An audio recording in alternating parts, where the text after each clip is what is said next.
Micron Technology, said in February 2014 that he expects 450mm adoption to be delayed indefinitely or discontinued. I am not convinced that 450mm will ever happen, but, to the extent that it does, it's a long way out in the future. There is not a lot of necessity for Micron, at least over the next 5 years, to be spending a lot of money on 450mm. 42. There is a lot of investment that needs to go on in the equipment community to make that happen. And their value at the end of the day so that customers would buy that equipment, I think, is dubious. 43. As of March 2014, Intel Corporation expected 450mm deployment by 2020. By the end of this decade. 44. Mark Larpegis of SemiEngineering.com reported in mid-2014 that chip makers had delayed adoption of 450mm for the foreseeable future. According to this report, some observers expected 2018 to 2020, while G. Dan Hutchison, chief executive of VLSI Research, didn't see 450mm fabs moving into production until 2020 to 2025. 45. The step up to 300mm required major changes, with fully automated factories using 300mm wafers versus barely automated factories for the 200mm wafers. Partly because a fab for 300mm wafers weighs about 7.5 kilograms, 46, when loaded with 25 300mm wafers, whereas MIF weighs about 4.8 kilograms, 47, 48, 18, when loaded with 25 200mm wafers, thus requiring twice the amount of physical strength from factory workers, and increasing fatigue. 300mm FOUPs have handles so that they can be still moved by hand. 450mm FOUPs weigh 45 kilograms, 49, when loaded with 25 450mm wafers. Thus cranes are necessary to manually handle the FOUPs, 50, and handles are no longer present in the fab. FOUPs are moved around using material handling systems from Murat or Daifuku. These major investments were undertaken in the economic downturn following the dot-com bubble, resulting in huge resistance to upgrading to 450mm by the original time frame. On the ramp up to 450mm, the crystal ingots will be 3 times heavier, total weight a metric ton, and take 4 times longer to cool, and the process time will be double. 51. All told, the development of 450mm wafers requires significant engineering, time, and cost to overcome. Analytical die count estimation. In order to minimize the cost per die, manufacturers wish to maximize the number of dies that can be made from a single wafer. Dies always have a square or rectangular shape due to the constraint of wafer dicing.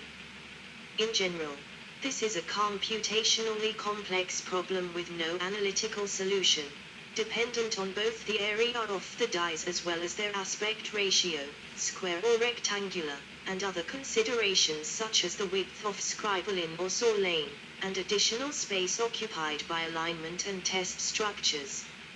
Note that gross DPW formulas account only for wafer area that is lost because it cannot be used to make physically complete dies. Gross DPW calculations do not account for yield loss due to defects or parametric issues. Wafer maps showing fully patterned dies and partially patterned dies which don't fully lie within the wafer.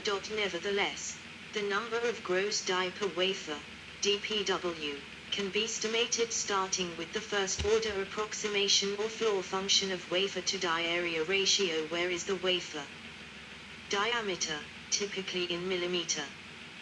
The size of each die, millimeter 2, including the width of the scribble in, or in the case of a saw lane, the curve plus a tolerance. This formula simply states that the number of dies which can fit on the wafer cannot exceed the area of the wafer divided by the area of each individual die. It will always overestimate the true best case gross DPW, since it includes the area of partially patterned dies which do not fully lie on the wafer surface. See figure. These partially patterned dies don't represent complete ICs, so they cannot be sold as functional parts. Refinements of this simple formula typically add an edge correction, to account for partial dies on the edge, which in general will be more significant when the area of the die is large compared to the total area of wafer. In the other limiting case, infinitesimally small dies or infinitely large wafers, the edge correction is negligible. The correction factor or correction term generally takes one of the forms cited by de Vries SAD Smiley 52. Area ratio circumference / die diagonal length, or area ratio scaled by an exponential factor, or area ratio scaled by a polynomial factor.